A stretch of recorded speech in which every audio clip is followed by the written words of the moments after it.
Educational creativity চ্যানেলে সকলকে স্বাগত। একটি রিক্রুটমেন্ট সম্পর্কিত আপনাদের জানানো প্রয়োজন। এটা যেহেতু বিএড ডে সম্পর্কিত। আপনারা জানেন ইতিমধ্যে যে ২০২২ রিক্রুটমেন্ট থেকে বিএডরা ছিটকে গেছে।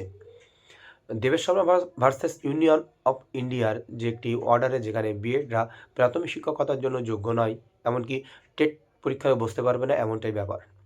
তো এই মামলায় ২০২২ রিক্রুটমেন্ট থেকে আমাদের যারা বিএড প্রার্থীরা ছিলেন ইন্টারভিউ দেওয়ার পরেও বাদ চলে গেছিলেন।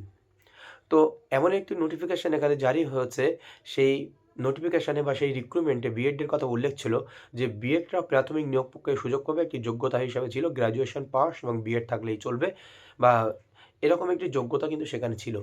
এমনকি ইতিমধ্যে অনেক প্রার্থী কিন্তু এখানে আবেদনও করে ফেলেছে, কিন্তু শেষ পর্যন্ত কর্তৃপক্ষ বুঝতে পেরে কিন্তু তাদেরকে আবার নোটিফিকেশান দিয়েছে, করিজেন্ডাম নোটিফিকেশান, যেখানে স্পষ্টভাবে লেখা রয়েছে বিএড সঠিক যোগ্যতা নয় বা বিএডের সেই যোগ্যতা থেকে বাদ দেওয়া হয়েছে। সেই নোটিফিকেশান আবার কিন্তু জারি হয়েছে।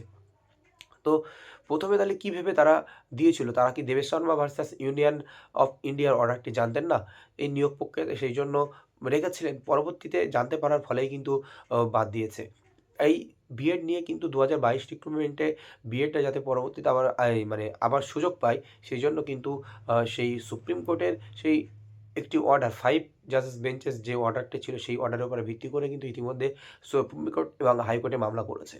তো এই যে কোন রিক্রুটমেন্টে কী জন্য তাদের বাদ দেওয়া হলো, কোয়ালিফিকেশন কী, বা নোটিফিকেশন সহ, অফিসিয়াল নোটিফিকেশন সহ আপনাদের আমি দেখাচ্ছি। আপনারা একটু দেখে নিন, আপনারা বুঝতে পারবেন যে কোন রিক্রুটমেন্টে এটি হলো।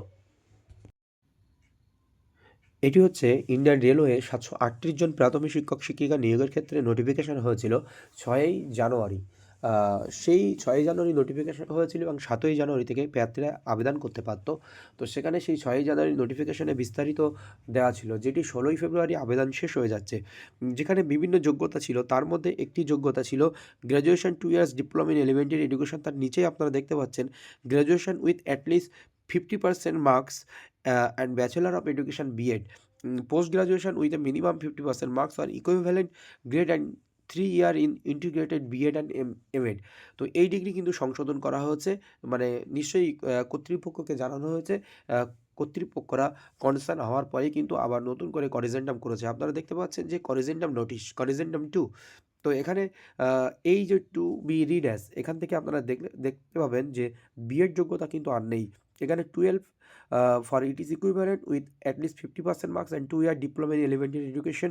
তার পরেরটা আসলে আপনারা দেখতে পাবেন 2 ইয়ার্স ডিপ্লোমা ইন এডুকেশন। তার পরেরটা আসলে দেখতে পাবেন BElEd, bachelor of elementary education. তারপরেরটাও ডিপ্লোমা ইন এডুকেশন। লাস্টেরটাও আপনারা দেখতে পাচ্ছেন ডিপ্লোমা ইন এলিমেন্টারি এডুকেশন। তাহলে বিএডটা রেলওয়ে প্রাইমারি টিচার রিক্রুটমেন্টে প্রথম নোটিফিকেশানে সুযোগ দেওয়া হয়েছিল, কিন্তু পরবর্তী যে করিজেন্ডাম প্রকাশিত করা হয়েছে সেখানে বিএড যোগ্যতাটি কিন্তু থাকছে না।